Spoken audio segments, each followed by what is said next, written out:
इतना तो मैं कर सकता हूँ ना तुम लोग के लिए। अब तुम्हें और आयशा को उस सड़े हॉस्टल में रहने की कोई जरूरत नहीं। बिल्कुल सही कहा करण। वैसे करण, मधु, मुझे लगता है ना कि जिस दिन तुम्हारी और मधु की शादी हो जाएगी ना, उस दिन तुम तो मधु को पूरा के पूरा मोहल्ला ही गिफ्ट में दे देने वाले हो।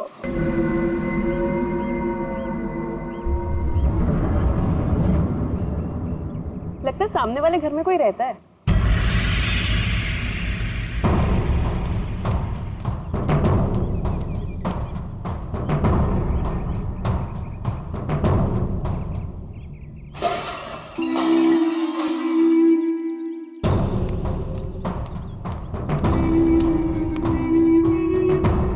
हाय, आई एम मधु।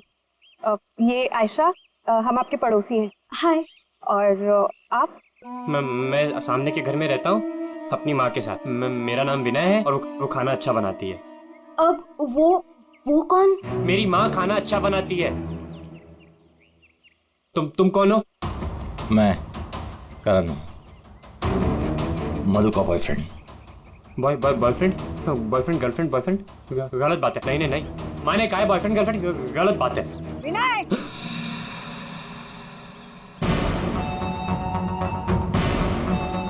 घर में चलो। कितनी बार मना किया है कि अजनबियों से मत बात किया करो। आ रहा हूँ ना। देखो, वो मेरी माँ है, उनको नमस्ते करो। अरे नमस्ते करो उनको। इधर आओ। अंदर चलो। आ रहा हूँ। सुनो, 8 बजने से पहले घर के अंदर चले जाना, ठीक है? क्योंकि 8 बजने के बाद ना वो आ जाता है। वो कौन है? मरमन। लेकिन याद रखना, दरवाजे खोलना मत। अम्मी नहीं खोलते, कोई नहीं खोलता। ध्यान रखना, दरवाजे मत खोलना, ठीक है? मैं जा रहा हूँ, बाय।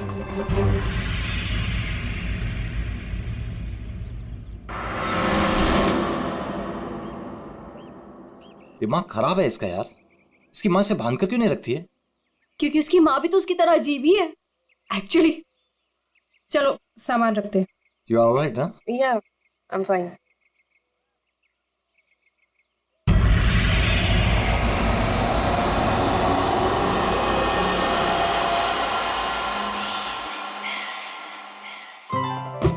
So beautiful.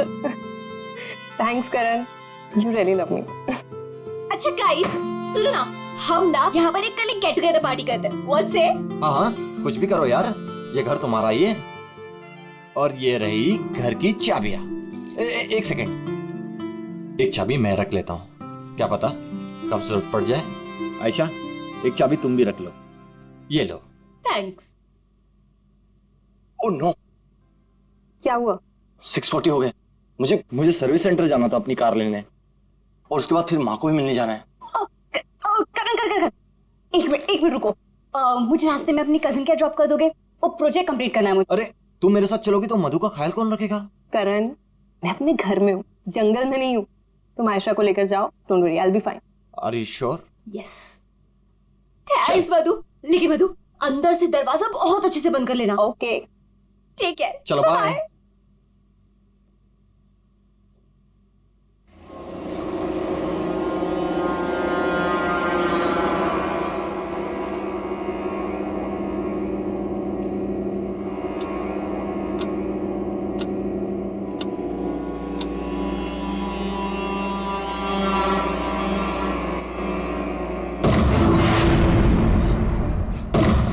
कौन है? कौन है वहाँ? दरवाजा खटखटाना बंद करो। डरती नहीं हूँ मैं।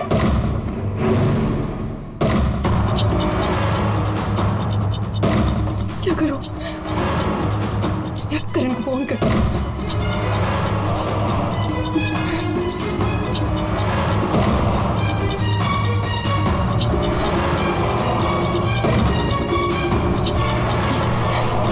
करण का फोन स्विच ऑफ जा रहा है।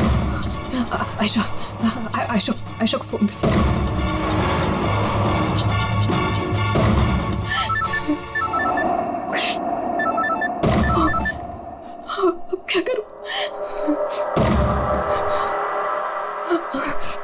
करती हूँ।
सही था यार, पर मजा आ गया। कल रात को तो क्या मस्ती मारी यार। अरे पूछो मत यार, मजा आ गया था बहुत। बस बस बस रोक दो भैया, रोक। Thank you. अरे मधु ना आज मेरी जान ही ले लेने वाली है। एक तो मैं अपना फोन भूल गई, रात को घर भी नहीं आई। लगता है आज तो वो मुझे ना पक्का इस घर से निकाल ही देने वाली है। अरे अगर वो तुझे घर से निकाल देगी तो हम तुझे घर के अंदर फिर से डाल देंगे। क्यों अभी? ओहो मैडम, घर से तो तब निकलोगी जब घर के अंदर जाओगी। जाओ, डोरबेल बजाओ, मधु को लेके लंच पे जाना है, वीकेंड की प्लानिंग करनी है। गो फास्ट। जा रही हूँ। और जल्दी आओ।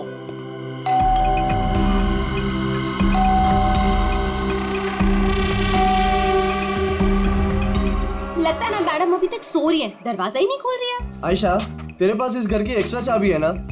हाँ है। तो उस चाबी का क्या अचार डालेगी? जब चाबी है तो गेट खोलना, डोरबेल क्यों बजा रही है? ओ हाँ, मैं भी ना खोल। पागल हूँ।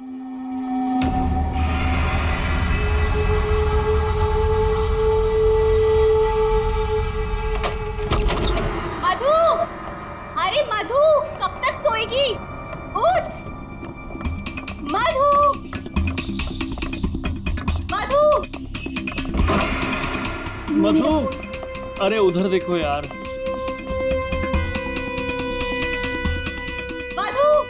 मधु बाथरूम में भी नहीं है। अरे वो तो बाहर भी नहीं है यार। यार ये मधु कहाँ चली गई है? मुझे बहुत टेंशन हो रही है। वो ठीक तो होगी ना? मधु, मधु, मधु, मधु,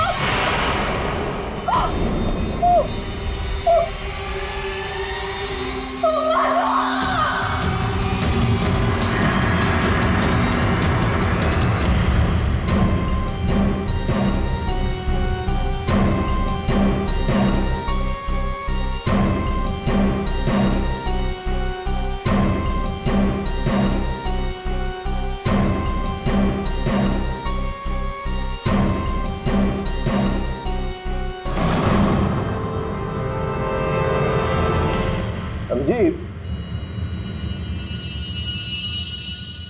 इस हथौड़े से जिस पर भी वार किया गया होगा ना, लगता नहीं वो जिंदा बचा होगा। सर मगर लाश कहाँ है? उन्हीं लाश ले गया और ये हैमर यहीं छोड़ गया। और हथौड़ा भी ऐसा जिस पर कहीं कोई फिंगरप्रिंट के निशान नहीं। और सर यहाँ पे तो कोई तोड़फोड़ भी नहीं मची हुई है, सब चीज अपने जगह पे। और दरवाजे का लॉक भी सही सलामत है, कोई फोर्स एंट्री नहीं है। और मधु के दोस्त भी बता रहे थे जब वो लोग अंदर आए तो ये दरवाजा खुला हुआ था। शायद खूनी के पास डुप्लीकेट चाबी होगी। दरवाजा खोल के अंदर आया, मधु के सिर पे हथौड़ा मारा और गायब। मगर यहाँ खून के छींटे भी नहीं दिख रहे। हथौड़ा मारा तो खून तो बहना चाहिए ना? शायद खून साफ कर दिया होगा। सिर्फ मधु ही यहाँ पे थी या कोई और भी था? नहीं सर, मधु इस घर में अकेली थी। इस घर की चाबी और किस किस के पास रहती है? सर, ये सवाल आपको करण से पूछना चाहिए सर। क्यों? करण से ही क्यों? करण ने घर आयशा और मधु के लिए लिया था, तो सर एक चाबी करण के पास भी थी। मधु और आयशा के लिए करण ने घर लिया था, क्यों? मधु करण की गर्लफ्रेंड थी सर। कल रात आयशा तुम कहाँ थी? सर वो कल रात मैं अपने कजिन को मिलने गई थी। वापस आना था तो लगेज यही छोड़कर गई थी, पर लेट हो गया था, सोचा कॉल कर कर मधु को सब बता दूं। पर अपना फोन भी यही भूल गई थी सर। जरा इस करण का फोन नंबर देना।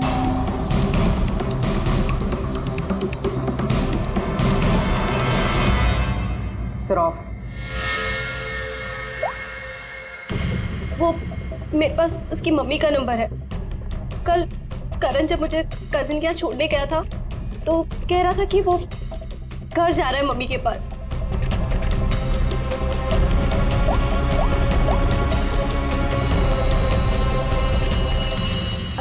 हेलो आंटी, करण है? कल रात को आया था क्या वो?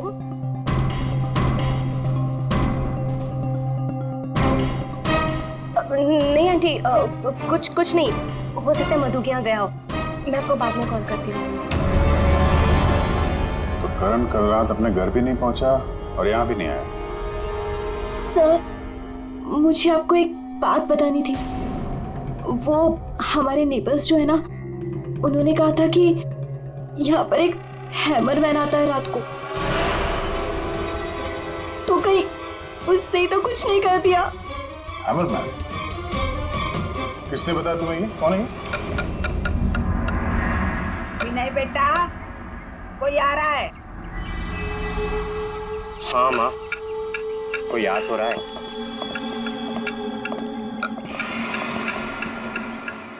सब्जी काट रही है या लकड़ी काट रही है?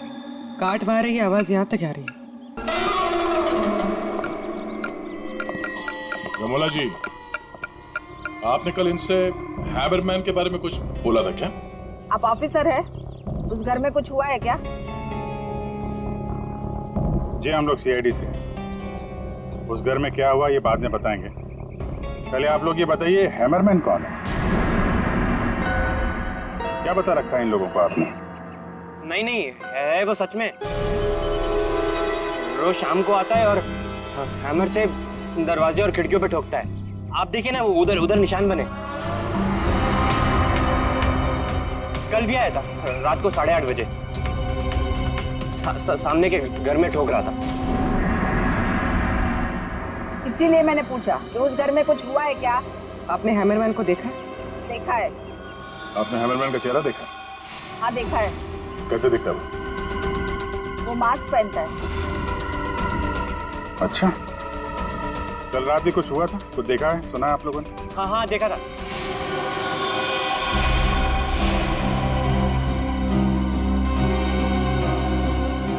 रमोला जी, अभी आंख दिखाने से कोई फायदा नहीं।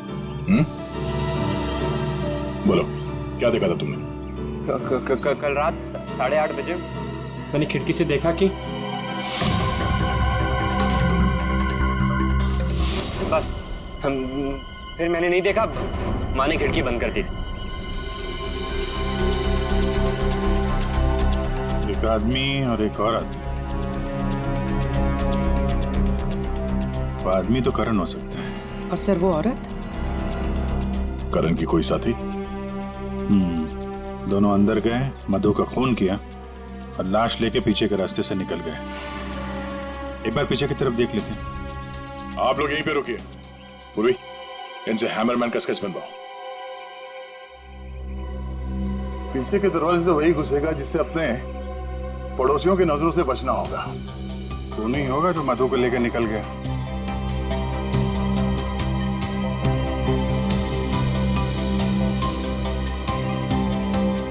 ऐसा कैसे हो सकता है कि कोई भी निशान नहीं छोड़ा? मधु को मार करके लेके गया तो भी कुछ ना कुछ तो छोड़ा होगा कोई।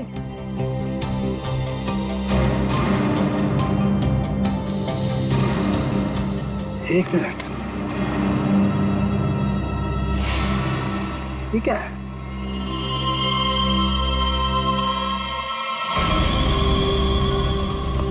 कुछ अलग से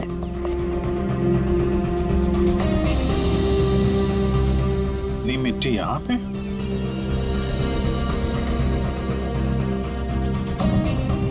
लगता है किसी ने यहाँ पे पैर वैर धुले हैं, इसलिए मिट्टी यहाँ पे है।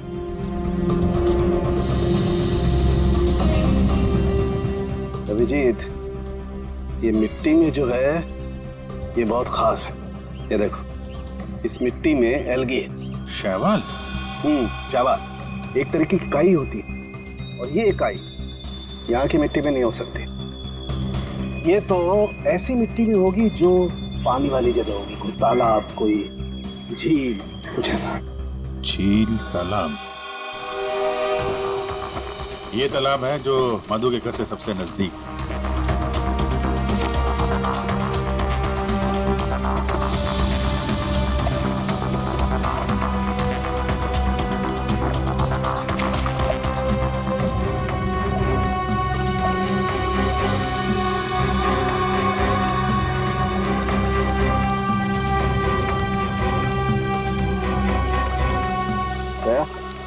अभिजीत, ये देखो, यही कीचड़ वाली मिट्टी उस मधु के घर में, इसमें भी वही एल्गी है, वही काई। अब तो ये मिट्टी अपने आप तो नहीं आई होगी ना, कोई ले गया होगा यहाँ से। अरे यार पंकज, जो आदमी इस तालाब से मधु के घर गया होगा उसके जूते के साथ चली गई मिट्टी। अब गया तो वही होगा जिसके पास मधु के घर की चाबी थी।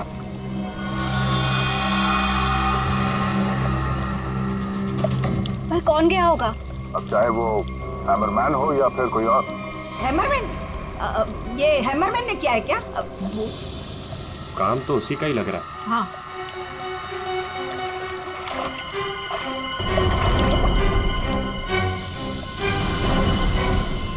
हाँ, वहाँ नीचे कुछ दिख रहा है।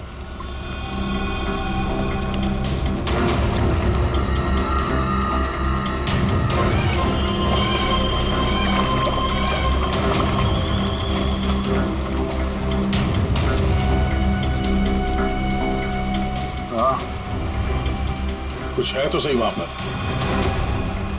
डाइवर्स को बुलाते हैं और क्रेन भी।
रोहित, ये करण की कार है ना?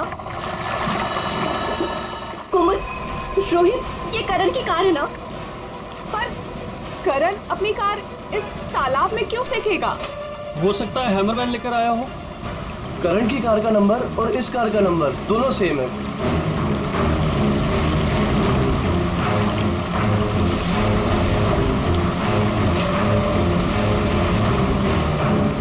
लेकिन ये कार यहाँ आई कैसे होगी? और जाहिर सी बात है, करण की कार अपने आप इस झील में तो नहीं गई होगी। और कल करण ने आयशा से कहा था ना कि अपनी माँ के घर जा रहा है, तो अपनी माँ के घर तो नहीं गया, मधु के घर गया। मधु के घर की चाबी भी थी उसके पास। लगता है ये करण ही हैमरमैन हो। ये हैमरमैन के साथ मिलकर उसने मधु का खून कर दिया, लाश इसमें डाल दी और कार पानी में फेंक दी। आप लोग यहीं पे रुकिए।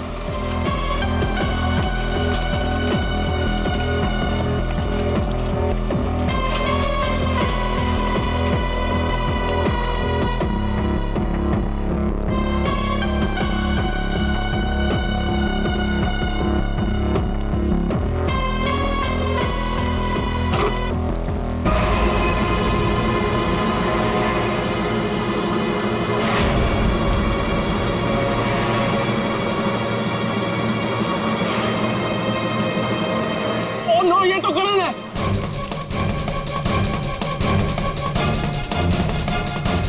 प्लीज प्लीज आगे मत जाइए।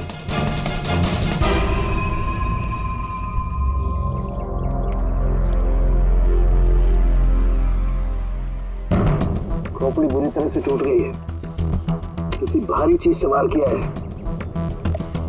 थोड़े से ही मारा होगा, हैमरमैन ने मारा है। सर मतलब हैमरमैन ने करण को मारकर लाश गाड़ी में डाल दी और गाड़ी तालाब में फेंक दी। फेंका नहीं पूर्वी, इधर ढलान पे धक्का दिया और गाड़ी सीधा झील में। सर मगर अगर गाड़ी को धक्का मार के वहां तालाब में डाला है तो फिर ये नॉर्मल पतला दुबला आदमी नहीं होगा सर, ये हैमरमैन बहुत तगड़ा होगा सर, हट्टा कट्टा। या फिर दो लोग होंगे। अब ये करण तो मिल गया, मधु को ढूंढना है।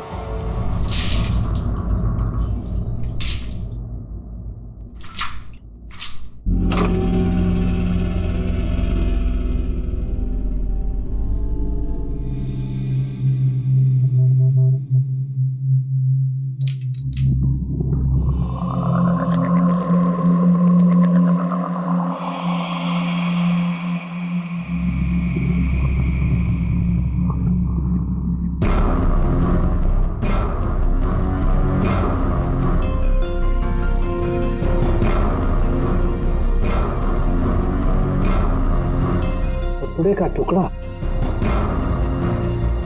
इस कपड़े के टुकड़े का रंग करण के कपड़े के टुकड़े से तो मैच नहीं करता है, तो शायद ये खोने का होगा। सर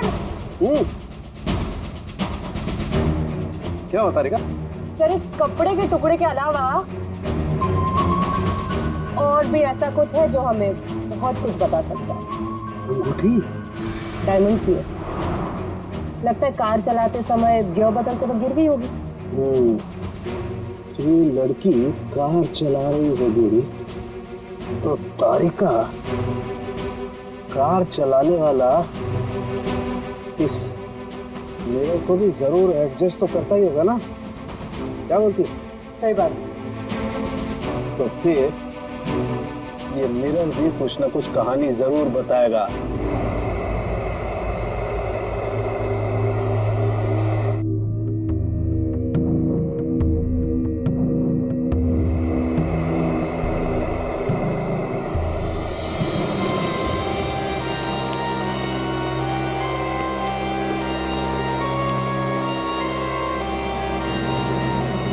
शीशे के बाल सुखा रहे हैं क्या? पूरा शीशा सुखा रहा हूं, जब ये सूख जाएगा ना बहुत कुछ बोलेगा, लेकिन फिलहाल ये करण ने और अंगूठी ने जो बोला है वो सुन लीजिए। इस हथौड़े पर जो खून लगा है ना, बस ये करण के खून से मैच होता है। मधु के घर में करण की ही हत्या हुई। और सर ये हीरे की अंगूठी मिली हमें उस गाड़ी में से, ड्राइवर सीट के नीचे पैरों के पास। ये अंगूठी?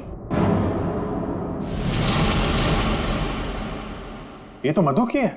हाँ सर, हमने मधु के घर से उसके कुछ फोटोग्राफ्स लिए थे, उसमें मधु ने यही अंगूठी पहन रखी। इसका मतलब वो कार झील तक मधु चला कर लाई और इसीलिए वो अंगूठी कार में गिर गई। तो क्या करण का खून मधु ने किया? नहीं दिया, मुझे नहीं लगता, ये चक्कर कुछ और ही है। अगर ये अंगूठी मधु रेगुलरली पहना करती थी तो इतने आसानी से उंगलियों से निकलेगी ही नहीं ना, वो गिरेगी ही कैसे? वो तो जरूर वहां पर जानबूझकर डाली गई थी ताकि सारा शक मधु पर जाए और हम मधु के आसपास ही घूमते रहे। और सर मधु का भी अभी तक कुछ अता पता है नहीं। लो भाई, इस शीशे ने भी मुंह खोल दिया है। ये देखिए, इस पर बहुत सारी उंगलियों के निशान हैं। मधु यहाँ पर है नहीं, वरना उसकी उंगलियों से मैच करके देखो। कोई बात नहीं सर, जब मधु मिल जाएगी तो मैच कर लेंगे। काम करते हैं, 7 बजे से लेकर 9 बजे तक ये करण कहाँ कहाँ था इसके डिटेल्स निकालते हैं, अपने आप सब कुछ पता चल जाएगा।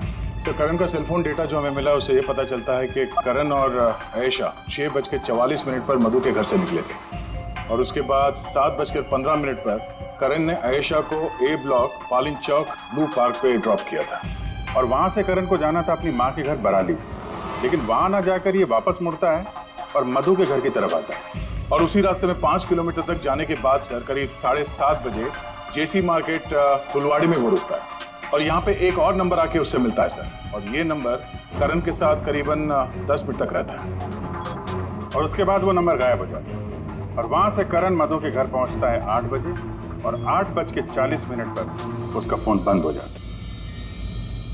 दूसरा नंबर किसका है जो करण से जेसी मार्केट में मिला था? सर रोहित का। रोहित,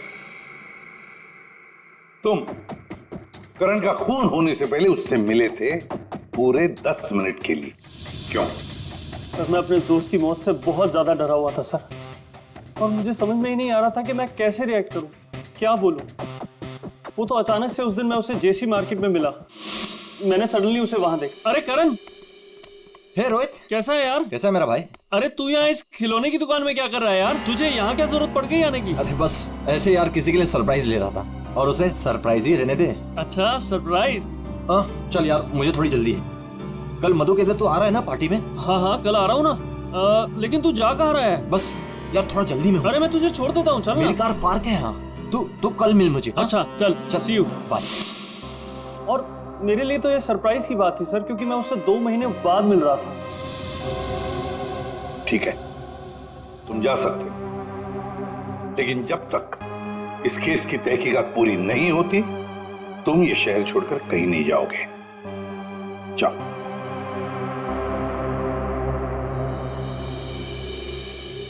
बड़ी अजीब बात है, ये करण अपने मां से मिलने जाता है लेकिन वहां नहीं जाता, जाता है खिलौने की दुकान में। क्यों? तो फिर क्या खरीदता है वहां पर? और किसके लिए? उसने वहां से जो कुछ भी खरीदा होगा वो लेकर वो सीधे मधु के घर गया। तो कहीं उसने वहां से ये मांस तो नहीं किया? और वहां से वो मधु के घर पहुंच गया जहां पे हैमरमैन उसका इंतजार कर रहा था, जिसने खून कर दिया उसका। अब ये तो कुमुद ही बता सकती है। कुमुद? सर आखिरी बार करण की बातचीत फोन पर कुमुद से हुई थी और विनय ने भी बताया था सर कि उस रात हैमरमैन के आने से पहले घर के बाहर उसने गाड़ी के हेडलाइट पे 2 लोगों को देखा था सर, एक लड़का और एक लड़की, और उस लड़की के हाथ में कुछ ऐसा था जो चमक रहा था। सर कुमुद के हाथ में भी एक ब्रेसलेट है,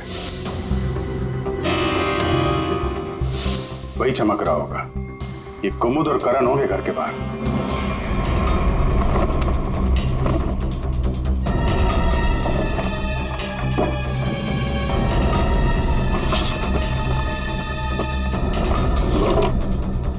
जब से करण की लाश मिली है तालाब में, तब से खूनी और भी होशियार हो गया।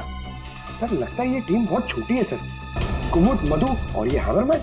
लेकिन ये हैमरमैन मिले तो सही, अभी तक तो सिर्फ उसका हैमर ही मिला है, तो उसने हमारे लिए छोड़ा है। मैन तो गायब ही है।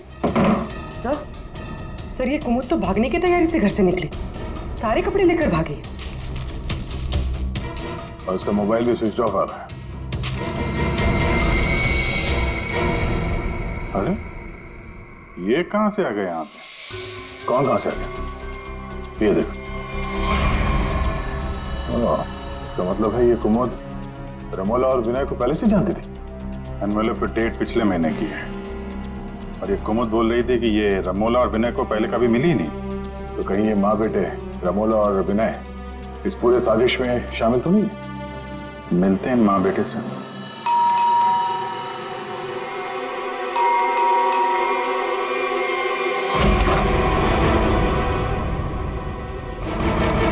पूरे खुल घर की तलाशी लो, देखो कोई है क्या अंदर।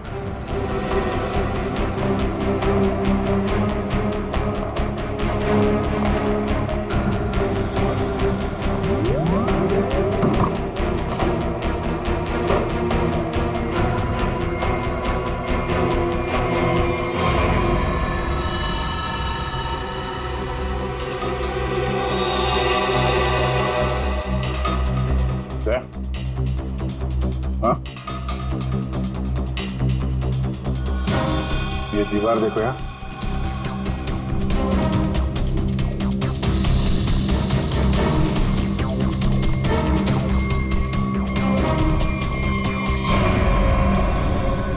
पेट अभी ताजा है।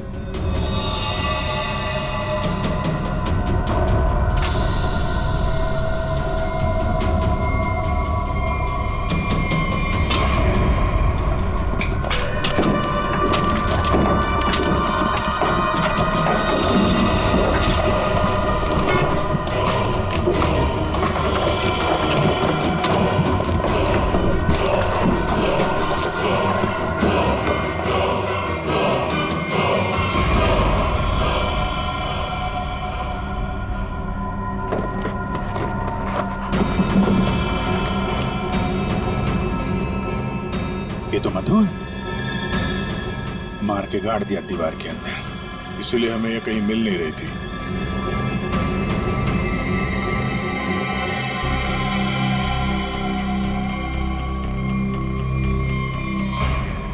सर इसे भी हथौड़े से मारा।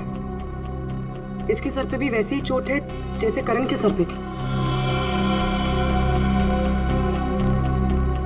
यार ये जो कुछ भी हुआ है कल रात 8:30 बजे के बाद ही हुआ है। बारिश के दिनों में ये दीवार इतनी जल्दी सूख कैसे गई? इस दीवार के प्लास्टर को सुखाने के लिए कहीं से हीटर या इंडस्ट्रियल हीटर मंगाया होगा। सर अभी यहाँ पे रास्ते पे मोड़ पे मैंने एक वो जो इंडस्ट्रियल इक्विपमेंट भाड़े पे देते ना सर, उसकी दुकान देखी थी सर। जाके पता करो। वो नहीं है, बहुत चालाक, अच्छी प्लानिंग कर रखी थी। इसको मालूम था कि मधु यहाँ सामने वाले मकान में रहने आने वाली है। और यहाँ पे हैमरमैन होने का अफवाह फैला दिया ताकि शक उस पे नहीं हैमरमैन पे जाए। और तीनों फरार हैं, रमोला, विनय और कुमुद। सर मैंने इंडस्ट्रियल हीटर के सप्लायर के बारे में पता किया। इनको रमोला और विनो के बारे में बताया, इन्होंने ही सप्लाई किया था वो हीटर। अच्छा, अब जरा ये फोटो देखिए, यही माँ बेटे आए थे आपके पास? हाँ सर, ये तो मेरे बहुत पुराने ग्राहक हैं। पुराने ग्राहक? जी सर, वो मेरे पड़ोस वाली दुकान से नाटक का सामान लेते थे भाड़े पर।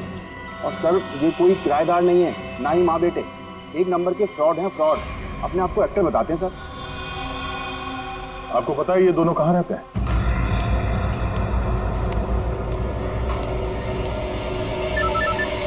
तो निकल, मैं मिलता हूँ। हाँ चल मिलते हैं। हेलो, मैं चंपा बोल रही हूँ, चाय पानी फिल्म से। हाँ जी बोलिए ना।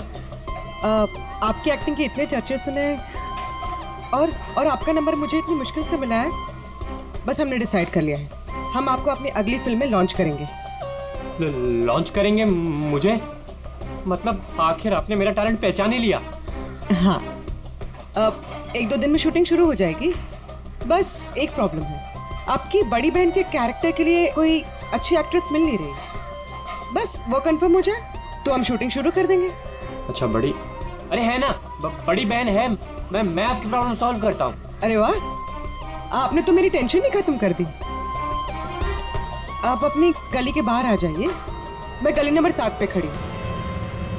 अरे तेरी,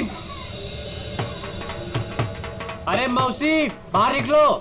क्या है? अरे बाहर निकलो। क्या हुआ? अरे अपनी किस्मत खुल गई, रोल मिला है अपने को। रोल? हाँ। कौन दे रहा है? कहाँ? अरे बाहर खड़े हैं ना गली के, तुम चलो मेरे साथ, चलो चल, चल, चल। चलो चलो।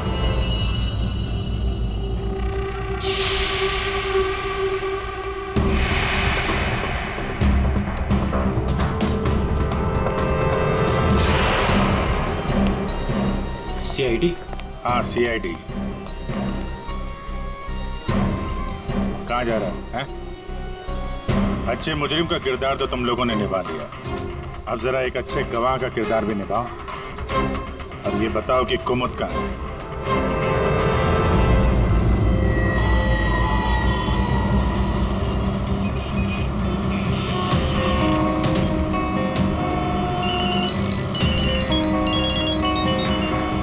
अरे तुम यहाँ हो, मैंने ध्यान ही नहीं दिया।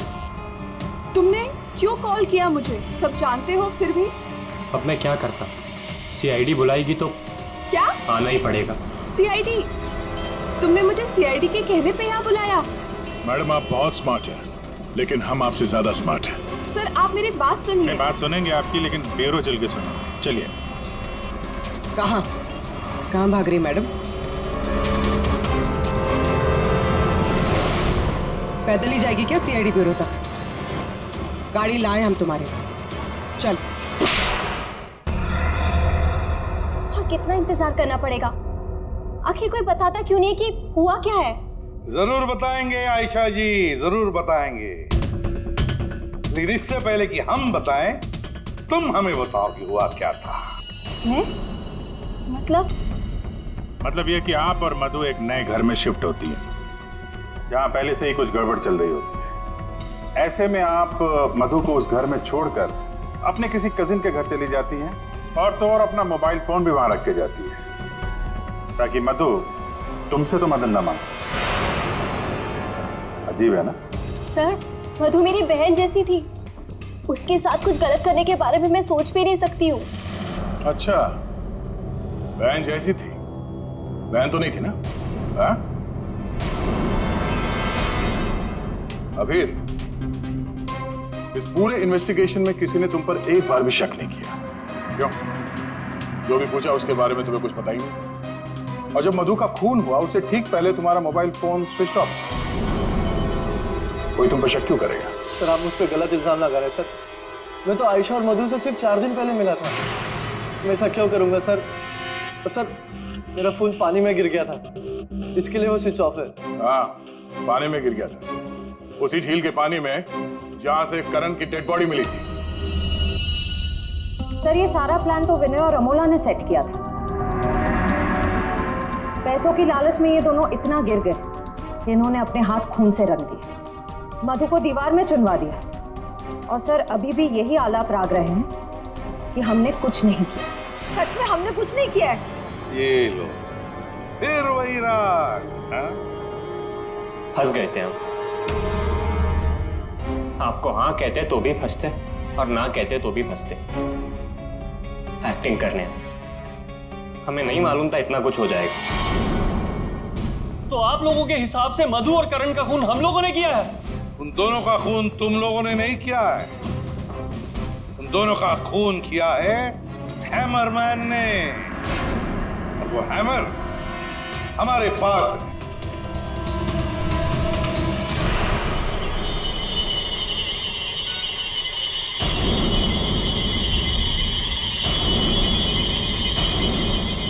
कुमुद, ये कहाँ थी? ये हैमर छुपाने गई थी, हमने ढूंढ निकाला, है ना? I'm sorry रोहित, मुझे माफ कर दो। तुमने मुझसे वादा किया था कि तुम मेरा नाम नहीं लोगे, मैं तुम्हें छोड़ूंगा।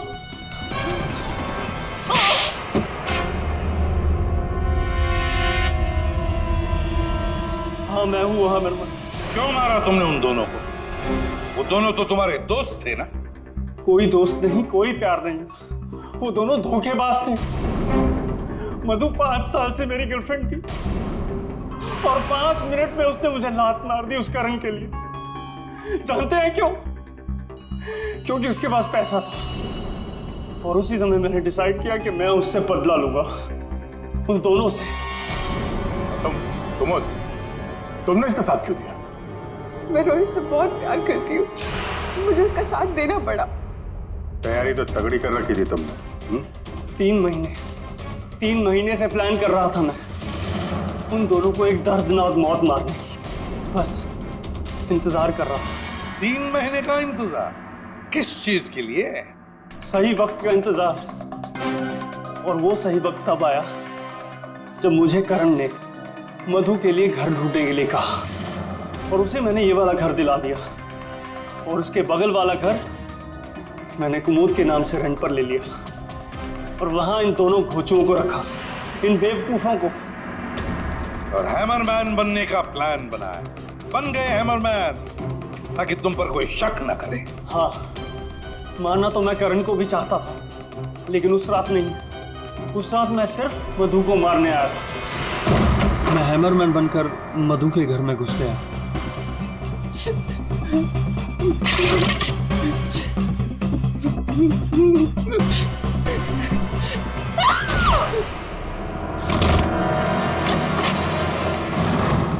और मुझे इस बात का बिल्कुल भी अंदाजा नहीं था कि करण भी वहां पर आ जाएगा। वो मधु के साथ मजाक करने आया था, नकली हैमरमैन बनकर। उसने मास्क जब मैंने उसे मार दिया तब मुझे पता चला कि वो दरअसल करण ही था। मैंने कुमोद, रमोला और विनय की मदद से दोनों लाशों को ठिकाने लगा दिया। रोहित जी, ये हथौड़ा हमें ना भी मिलता ना तब भी तुम बच नहीं सकते थे, क्योंकि करण और मधु ने मरने के बाद भी हमें बताया कि खूनी तुम हो। रोहित, कुमुद, रमोला और विनय, तुम सब ने मिलकर मधु और करण का खून किया है। अब जेल में बैठकर हैमरमैन की नई नई कहानियां सुनाते बैठना इन सबको, तब तक फांसी का ऑर्डर तो आ ही जाएगा।